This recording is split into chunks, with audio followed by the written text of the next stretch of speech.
자, 이번 주 그 토요일 날 특강할 때 세 가지를 들고 오셔야 돼. 세 가지. 요약집. 그다음에 기출문제집. 오늘 좀 있으면 프린트를 드릴 거예요. 프린트물. 그 세 가지를 들고 오도록 하세요. 그리고 뭐 이면지는 갖고 오시면 이면지 몇 장은 들고 오세요. 왜냐하면 여러분 그동안에 안 했던 공식들이 있어. 그거는 따로 여러분이 좀 적으셔야 되니까 뭐 아니면 뭐 어디 적을 때 있으면 그냥 오시면 되니까 하여튼 세 가지는 꼭 갖고 오셔야 돼.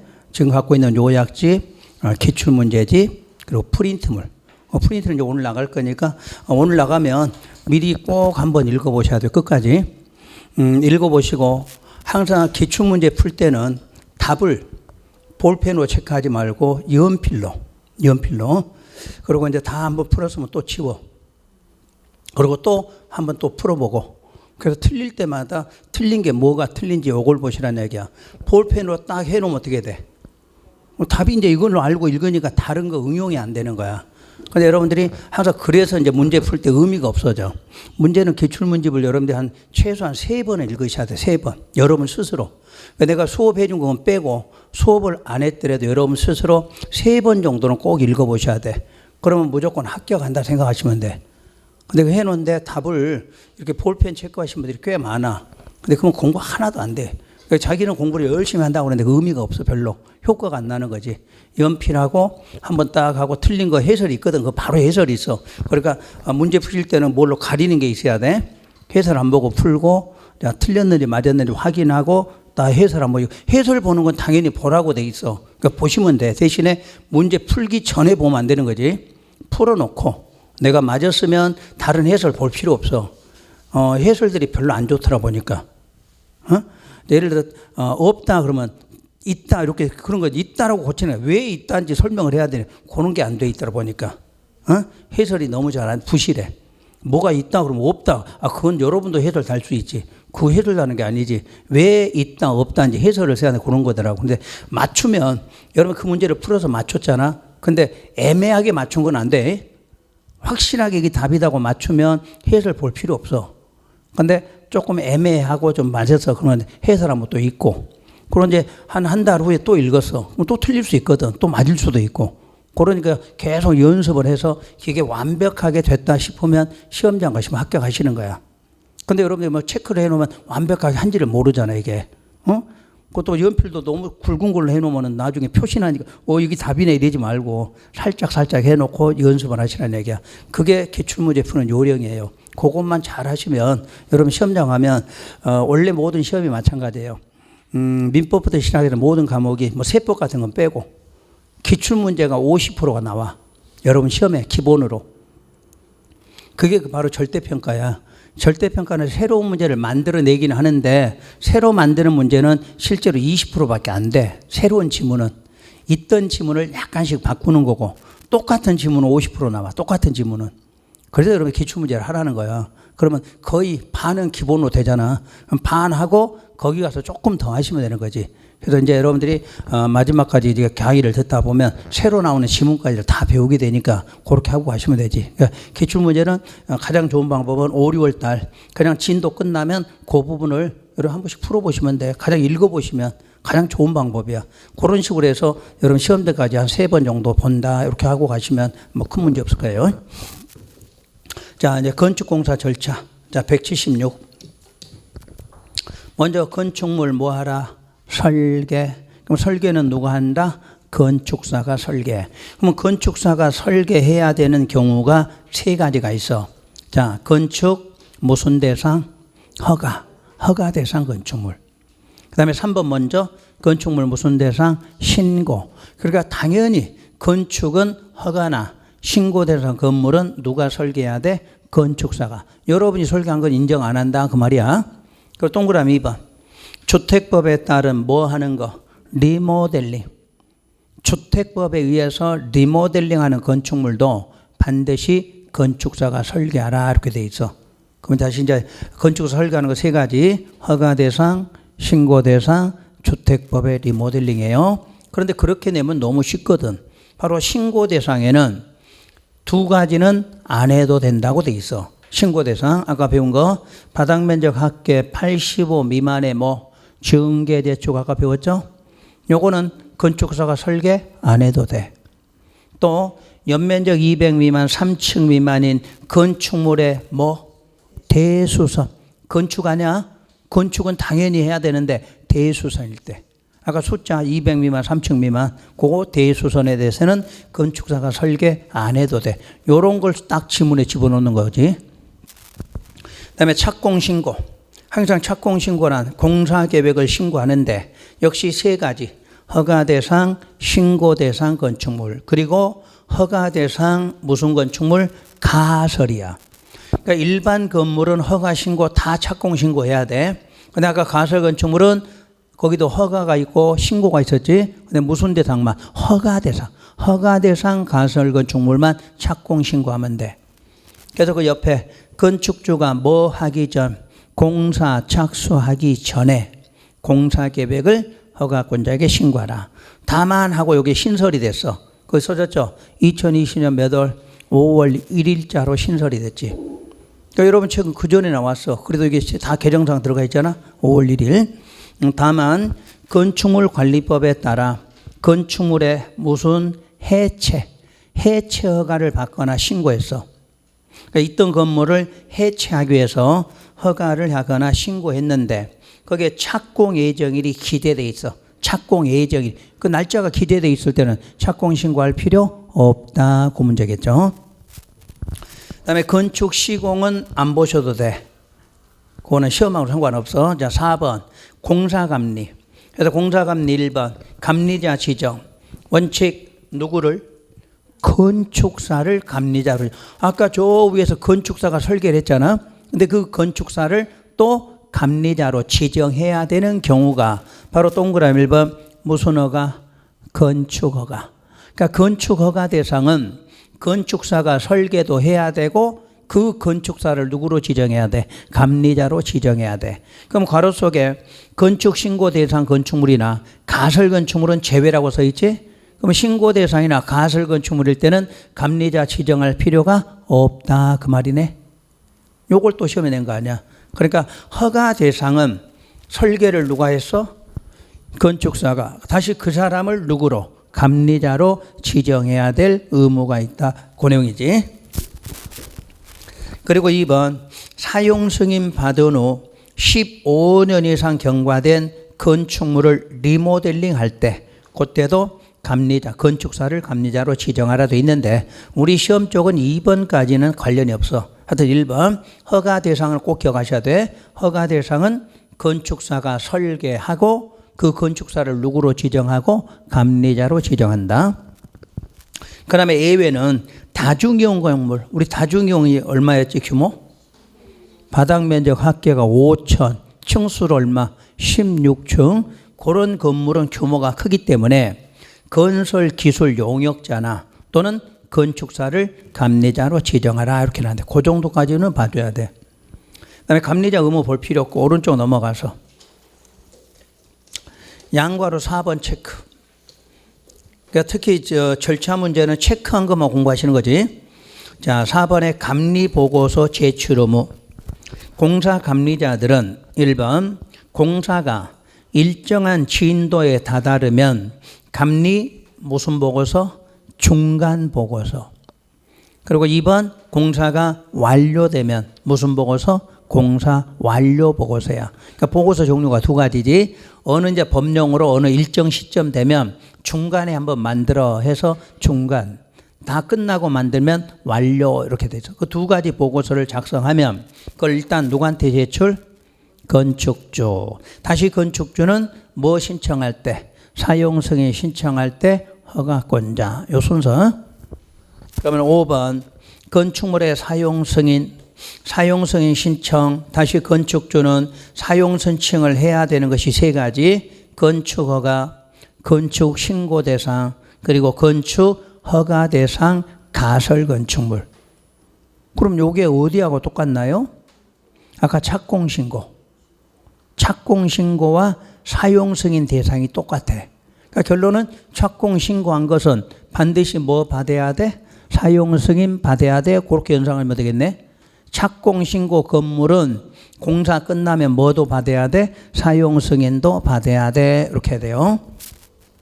그래서 완료가 되면 건축물 사용하고자 할 경우 감리 완료 보고서 공사 완료 도서를 첨부해서 사용 승인을 신청한다. 이렇게 써놨죠.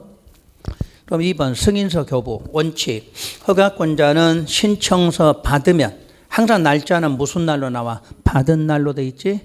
요 정도는 기억하겠지 이제. 날짜 개념 나오면 무조건 무슨 날? 받은 날로. 며칠? 7일. 7일 안에 검사를 하는데 그게 무슨 검사라고 써놨어? 현장. 직접 가서 검사해. 서류 검토하는 게 아니라 직접 현장에 가서 검토를 해. 그래서 검사 실시해서 검사에 합격이 돼야만 사용 승인서를 교부할 수 있다. 이렇게 놨어. 근데 예외로 지자체 조례로 정하는 건축물은 검사를 실시하지 아니하고도 승인서 교부하는 예외도 있다. 이렇게 놨지. 그러니까 원칙은 항상 검사부터 하고 합격해야 승인서 주는 건데 지자체 조례로 정하는 건축물은 검사 없이도 승인서 교부할 수 있다. 이렇게 놨어. 자, 사용 시기 원칙. 자, 건축주는 사용 승인을 받은 후가 아니면 그 건축물 사용하거나 사용하게 할 수 없다. 그러니까 바꿔서 해서 언제부터 사용해? 사용 승인을 받아야 사용한다. 그 말이거든. 근데 예외가 다음의 경우는 승인서 교부 받기 전에도 미리 사용할 수 있는 경우도 있다. 그래서 1번 아까 날짜 7일. 7일 안에 승인서가 교부되지 않았어. 그럼 8일째부터는 자동으로 사용할 수 있게 된다. 이렇게 돼 있어. 그러면 우리 허가권자들은 그래서 날짜 며칠 안에 7일 안에 하도록 한다는 이야기야. 요 규정이 없으면 안 하겠지. 근데 요 규정이 있으니까 내가 안 하면 저 불법인데도 막 사용할 거 아니야. 그러니까 며칠 안에는 7일 안에는 가서 해준다. 요런 말이지. 그리고 이제 두 번째가 바로 임시 사용 승인. 끝 문장만 확인하세요. 끝 문장. 임시 사용 승인. 임시 사용 승인이 됐다. 그러면 미리 승인서가 교부되지 않았어도 미리 사용해. 그럼 임시 사용 승인이란 언제 하는가? 자, 신청서 제출. 건축주는 사용 승인서 교부받기 전 공사가 뭐한 부분? 완료된 부분을 미리 사용하기 위해서 신청서 제출한다. 그 말이야. 그리고 2번은 따로 읽으실 필요 없고 다음 장에 넘어가면 임시 사용의 승인 기간. 자, 기간은 얼마? 2년 이내. 2년 이내로 미리 사용하게 해준다. 다만 대형 건축물이나 안반공사. 혹시 대형 건축물이 뭐였지 우리? 21층 이상, 연면적 합계 10만 이상 경락, 특방시장 허가 대상. 그때 내가 대형 건축물 그렇게 써줬잖아. 그런 대형일 때는 안반공사나 이런 거는 공사기간이 장기간인 건축물에 대해서는 그 기간을 뭐한다? 연장할 수 있어. 그러니까 임시 사용 승인 기간은 원래는 얼마인데? 2년인데 필요하면 연장해줘. 자, 그 연장을 왜 굵은 글씨에 놨을까? 아까 우리 연장은 횟수가 몇 회? 1회지. 근데 여기만큼은 횟수 이렇게 써놓으셔야 돼. 기간 제한 없다. 임시 사용에 대해서 연장은 횟수가 없어. 필요하면 얼마든 연장이 가능해 그냥. 또 기간도 따로 정한 게 없어. 그래서 유일하게 연장 중에 여기 예외가 하나 나와. 무조건 다른 거는 1회, 그럼 몇 년 이렇게 돼 있잖아. 요거는 횟수, 기간의 제한이 없다 기억하고. 그다음에 이제 공용 건축물. 그럼 공용 건축물이 뭔지만 이해하면 빨라. 공용은 국가나 지자체 청사 연상하면 돼. 국가나 지자체 청사. 뭐 거기 부속 건축물 다 포함하겠지. 그다음에 또 공공기관 청사. 그런 것들을 공용이라고 그래. 자, 우리 앞에서 공공이라는 거 뭐 배웠어? 공공. 국가, 지자체, 공사지. 바로 그 사람들의 건물을 말해. 그 사람들의 건물을 무슨 건축물? 공용 건축물이라고 그래. 그럼 공용 건축물의 특례는 허가권자 협의란 국가나 지자체는 건축물 건축 대수선 용도 변경 공작물 축조할 때는 소재지 관할하는 허가권자와 뭐만 하면 돼? 협의. 그러니까 행정청끼리는 허가를 받는 게 아니라 협의를 하면 돼. 그럼 협의가 됐다는 건 뭐 했거나 뭐 한 것으로 허가받았거나 신고한 것으로 본다고 되어 있어. 그리고 중요한 게 사용 승인도 생략할 수 있어. 바로 협의한 공용건축물에 대해서는 사용 승인을 뭐한다? 생략. 그럼 아까 사용 승인 대상이 뭐였어요? 허가 대상, 신고 대상은 사용 승인 받는다고 그랬잖아. 그럼 분명히 허가나 신고 대상인데도 협의가 된 것은 따로 승인 받을 필요 없다겠지. 대신에 뭐는 해준다? 공사 완료됐다고 통보는 해줘야 돼. 그 작년 시험 문제를 요 3번을 내놨어. 구분지상권 설정 부분의 허가. 근데 마음에 안 드는 게 글씨가 막 다 커져갖고 별로 안 맞아, 마음에. 거기 글씨체가 좀 다른 게 있죠? 그런 거 한번 읽어볼게요.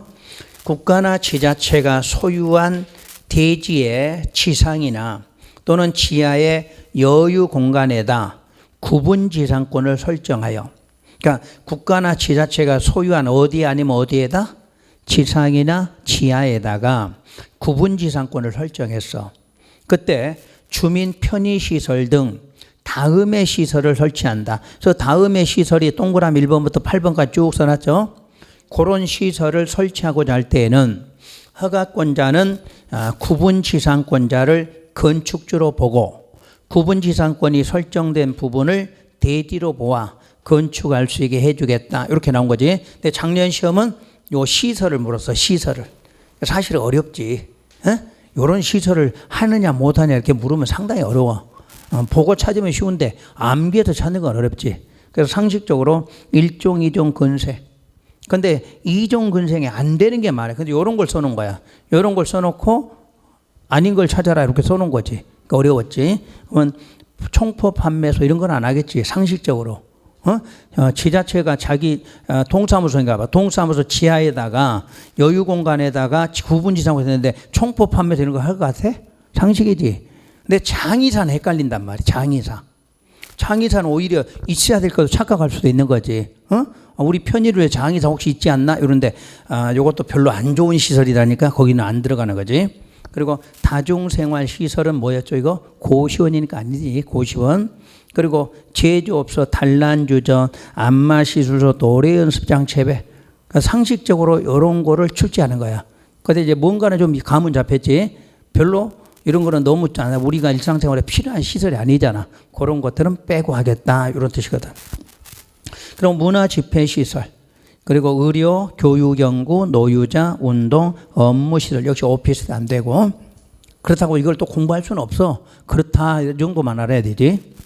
그 다음에 건축물 유지관리에서는 1번만 체크하세요. 철거 등의 신고. 그래서 철거 신고와 멸실 신고인데 요거는 뭐 거의 매번 잊어먹을 만하면 나오는 시험 문제야. 자, 철거 신고는 날짜 먼저 확인할게요. 철거 예정일 며칠 전, 3일 전에 신고하면 돼. 멸실 신고는 멸실 후 30일 이내에 신고한다. 어차피 그건 숫자 문제였거든. 숫자 문제. 근데 철거는 인위적이지. 인위적이니까 날짜를 알 수 있겠죠. 알 수 있으니까 무슨 날로 돼 있어? 예정일이지. 예정일. 이해가 되시나요? 외우는데도 그냥 외우는 것보다 철거는 인위적이야. 그 날짜를 알 수가 있으니까 예정일 며칠 3일 전. 요게 이제 바뀐 게 15일에서 7일로 바뀌었다. 3일까지 바뀌었어. 그러면 철거는 어떻게 돼? 알 수 있는 거니까 굳이 날짜는 많이 필요 없다는 얘기지. 근데 멸실은 우리가 알 수 있어 없어? 없지. 그러니까 후 며칠 30일이 돼. 그 용어부터 이해하시라는 얘기야. 그래 놓고 조금 어렵게 내면 철거는 무슨 대상 허가 대상, 신고 대상. 근데 멸실은 허가 대상만 해당돼. 그러니까 멸실 신고라고 그래서 신고 대상 되는 거는 철거야.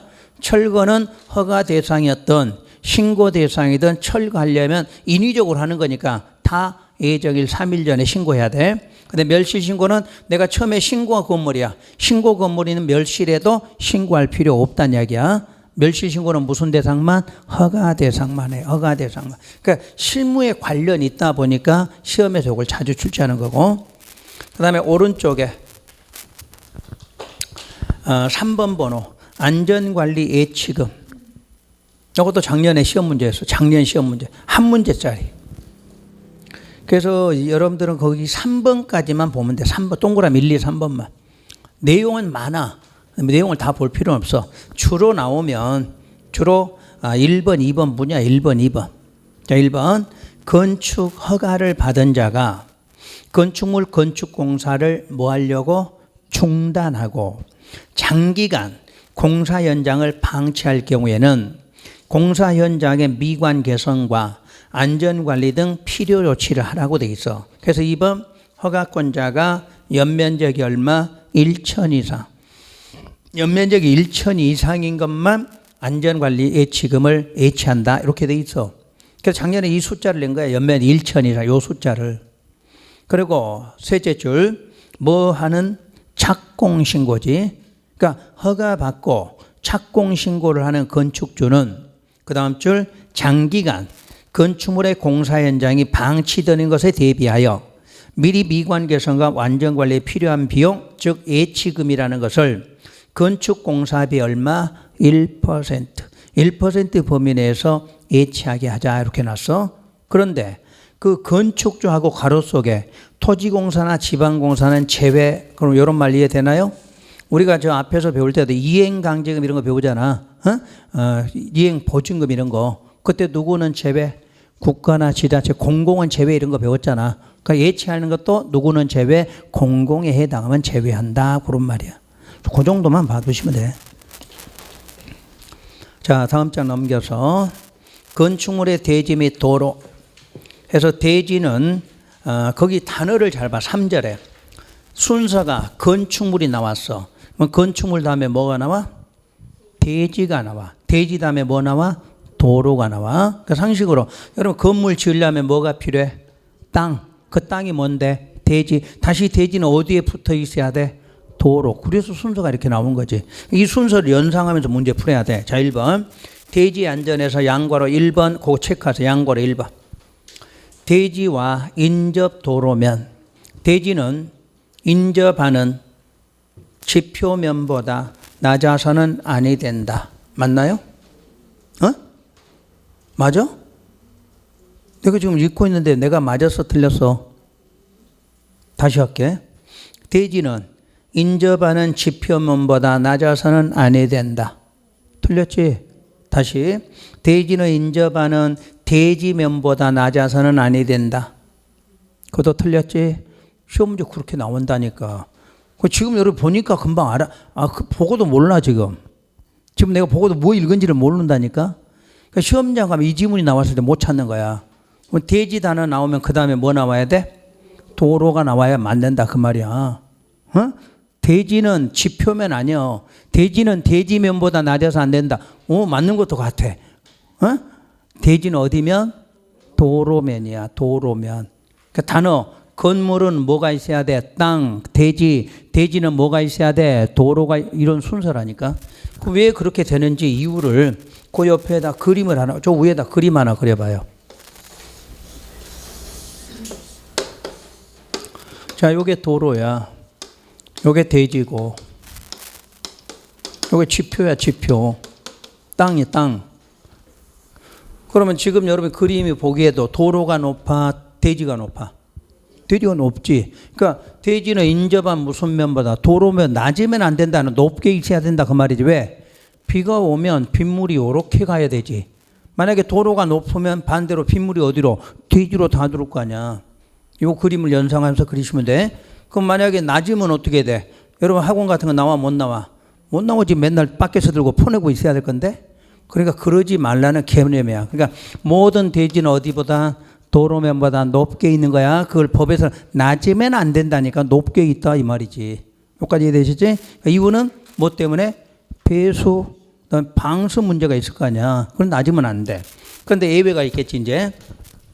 대지 안에 배수에 지장 없거나 방습의 필요가 없으면 제외니까 그때는 낮아도 되는 거겠지.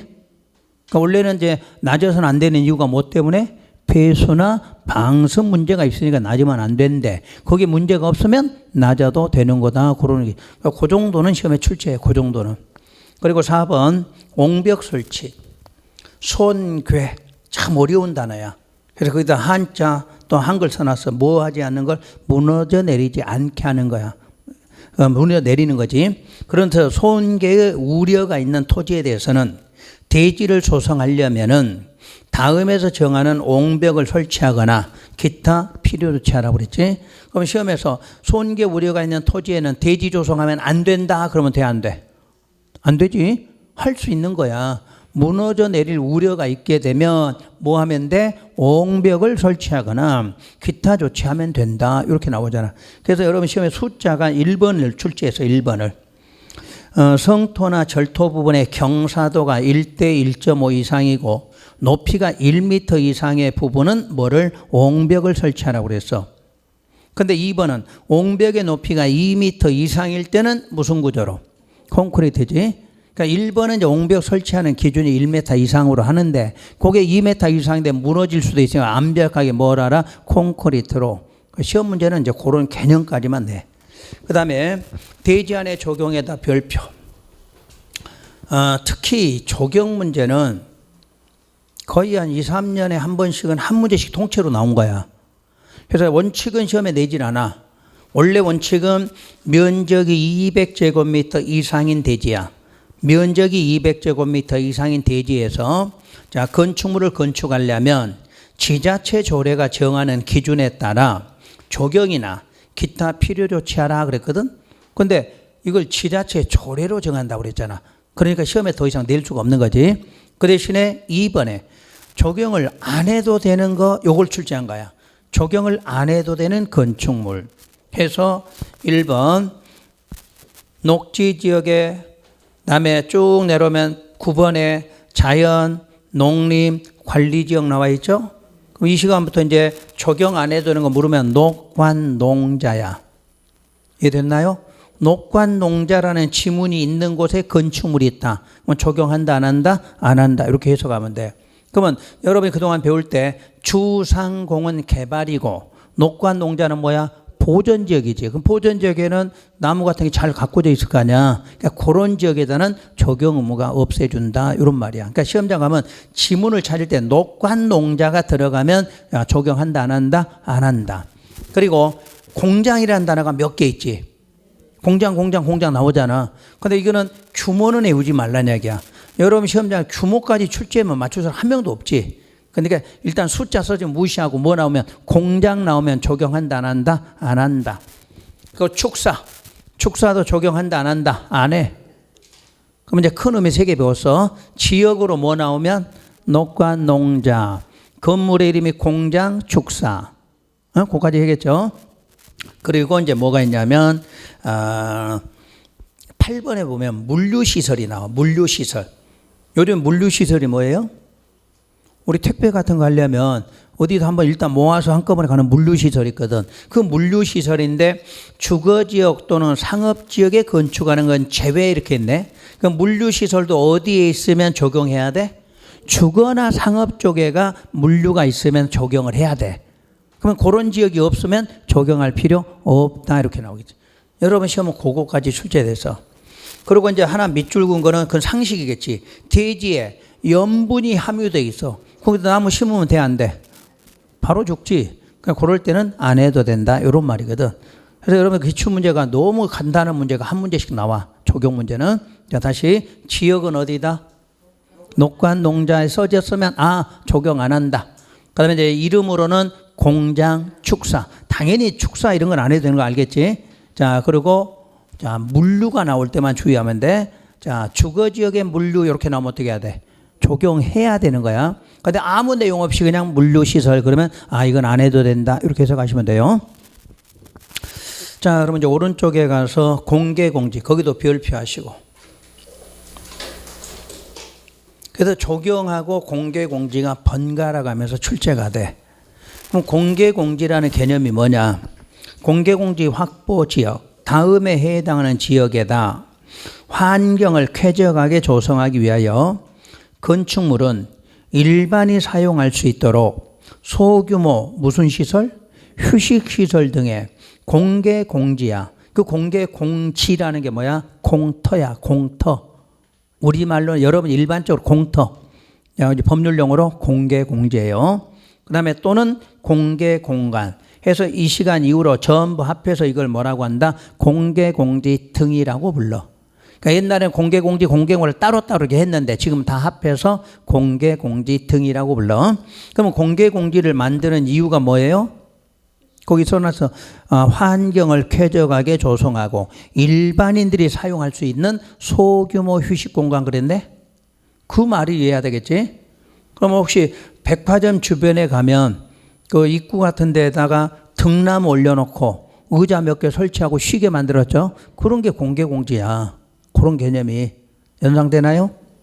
그러면 그게 시험에서 나올 게 어느 지역이냐, 요게 문제예요. 어느 지역이냐. 대한민국 모두 있는 게 아니라 어느 지역이냐. 바로 1번 무슨 지역? 일반 주거, 준주거지. 그럼 전용 주거는 만들 필요 없는 거네. 왜냐 전용 주거는 단독으로 우리가 사는 곳이니까 그런 게 필요 없는 거야. 그 다음에 상업은 다 되는 거네. 그러니까 아까 내가 백화점 하면 백화점 어디에 있어? 상업지역에 있을 거 아니야. 그리고 공업에 무슨 공업? 준공업. 왜 준공업에 있어? 거기 상업 기능 있잖아. 업무 기능 있잖아. 항상 준공업은 주거, 업무, 상업 기능이 거기 들어있어. 그러니까 당연히 상업 업무가 있다는 것은 자 백화점도 들어올 수도 있다. 그런 말이잖아. 그래서 항상 시험에서 요거야. 엄청 2년 전에 아주 다음 주 공개공지 설치할 수 없는 지역 여기 한 문제 낸 거야. 그럼 거기다가 전용 주거 있었잖아. 그럼 바로 틀렸지. 무슨 주거? 일반하고 준이라고 그랬으니까 전용 주거 들어가면 바로 답이잖아. 이런 식으로 출제한 거야. 근데 상업은 그냥 상업이라고 4개 다 들어가 있지. 중심, 일반, 근린, 유통 다 되는 거야. 자, 공업은 어디만 되고? 준공업만 돼. 그리고 2번. 그러면 지역은 알겠는데 그런 지역이라고 무조건 확보해야 되느냐? 그건 아니지. 바로 공개공지를 설치할 수 있는 건물은 둘째 줄에 먼저 그런 건물의 공개공지는 필로티 구조로 설치하라 이렇게 돼 있네. 필로티가 뭐라고? 기둥만 있는 거야. 기둥만. 벽면이 없어. 그래서 자 우리 등나무 올린 시설을 내가 그래서 연상한 거지. 그럼 등나무 올리는 그 쉼터 보면은 벽면이 있어 없어? 없잖아. 기둥만 세워놨잖아. 그리고 등나무 올려놓고 그늘지게 해놓고 의자 설치해놨지. 그런 게 필로티 구조란 얘기야. 그런데 지역이 어디냐? 근데 지역 전에 숫자 한번 먼저 확인할까? 바닥 면적 합계가 얼마?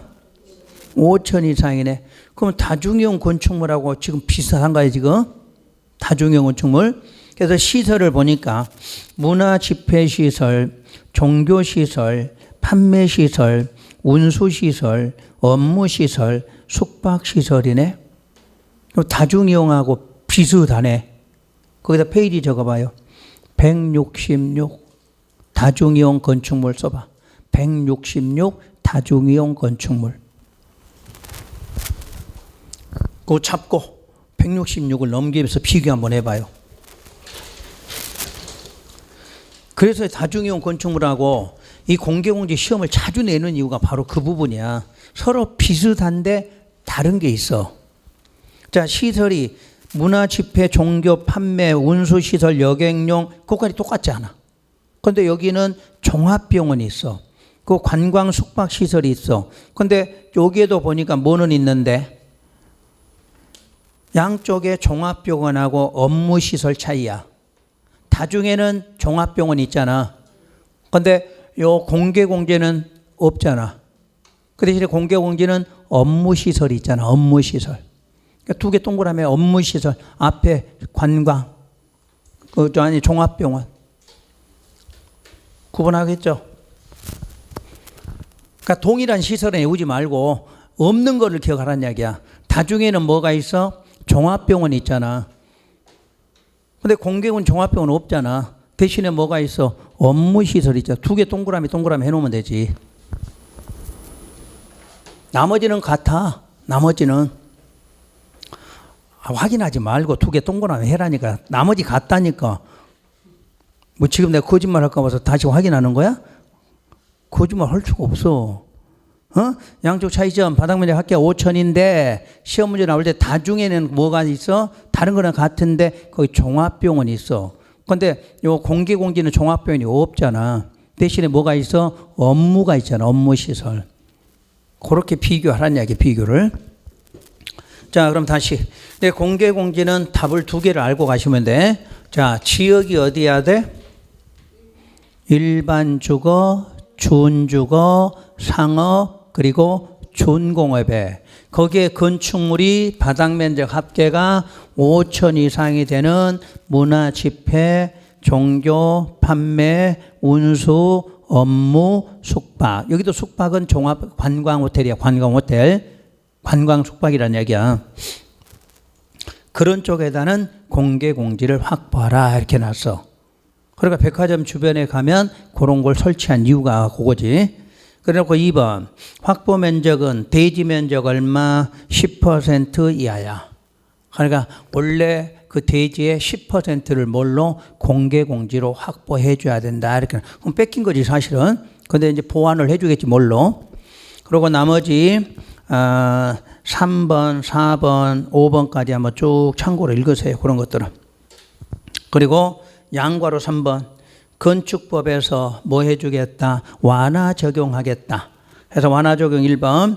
공개 공지 등을 설치하는 경우에는 건폐율, 용적률, 높이 제한 규정을 뭐 해주면 돼? 완화시켜주면 돼. 그러니까 여러분 대지면적 10% 내놨으니까 건축 면적을 좀 넓게 해주고 높이를 높게 해주면 되잖아. 그러면 내놨어도 건축주는 손해볼 일은 없다. 이렇게 되겠지. 다시 완화 규정 몇 가지? 3가지. 뭐? 건축 제한, 건폐율, 용적률이에요. 그런데 2번. 그때 설치하는 경우에는 다음 범위하고 무슨 령?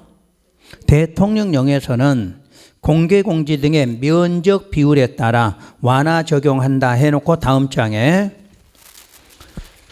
용적률 1.2배, 높이 제한 1.2배 완화시켰어. 근데 건폐율은 없지? 건폐율 1.2배 그러면 틀려.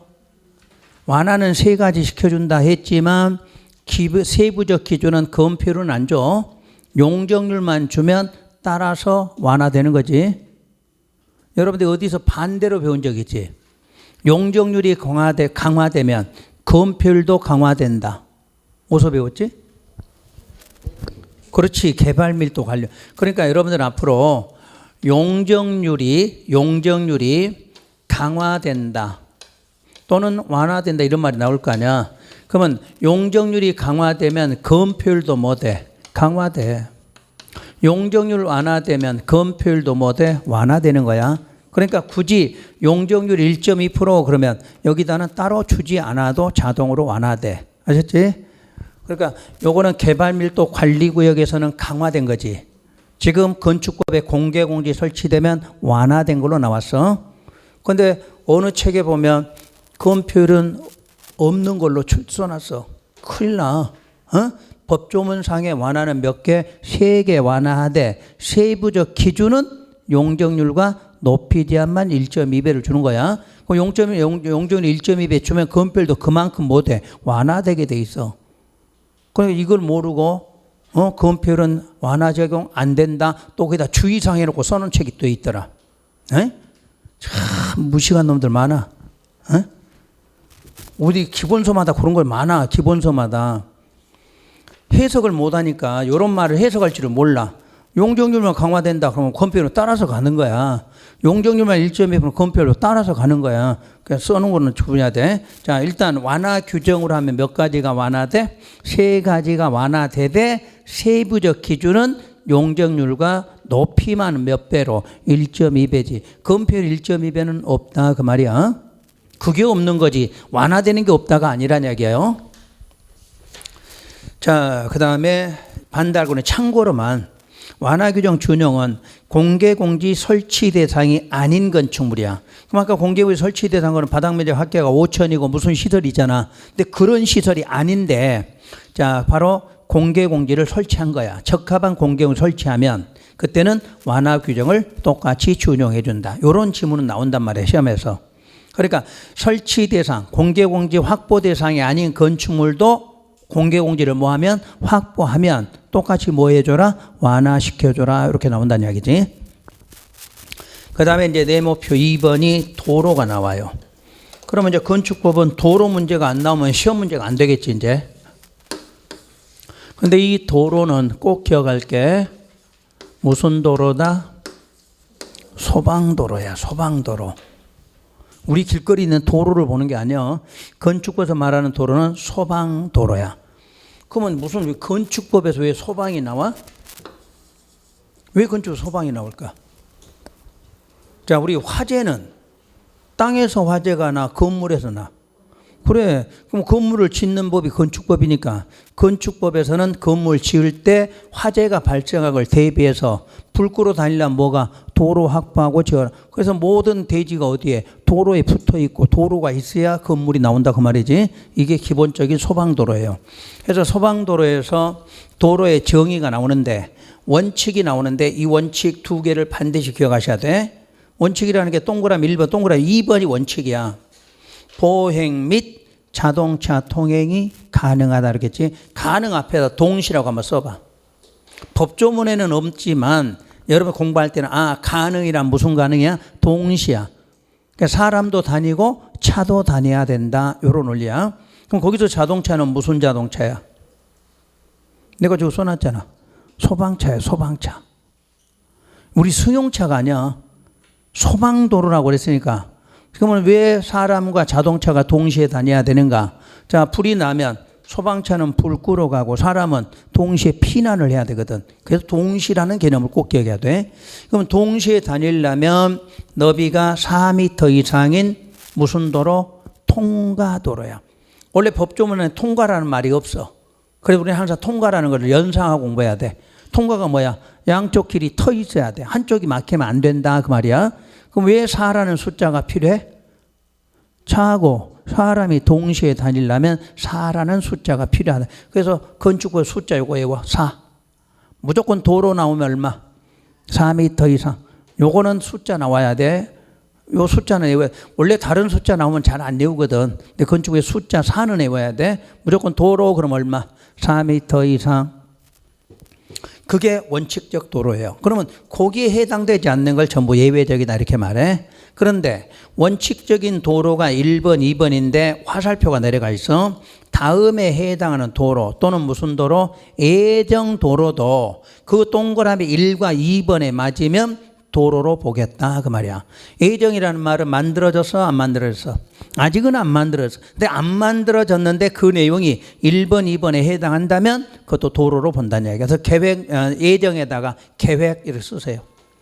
그러니까 예정도로면서 다른 말로 뭐라고 그래? 계획도로다 그러지.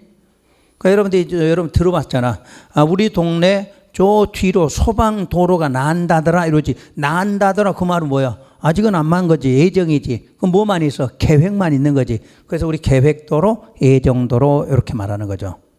그래서 그 계획도로, 예정도로는 기역, 국토계획법, 도로법, 사도법, 기타 관계법령에 의해서 신설 변경에 관한 뭐가 돼야 돼? 고시가 된 도로. 고시가 중요하다는 거겠지? 고시가 무슨 뜻인데? 그렇지, 알렸잖아. 앞으로 도로 이게 난다 하고 알려주면 그때부터 도로가 돼.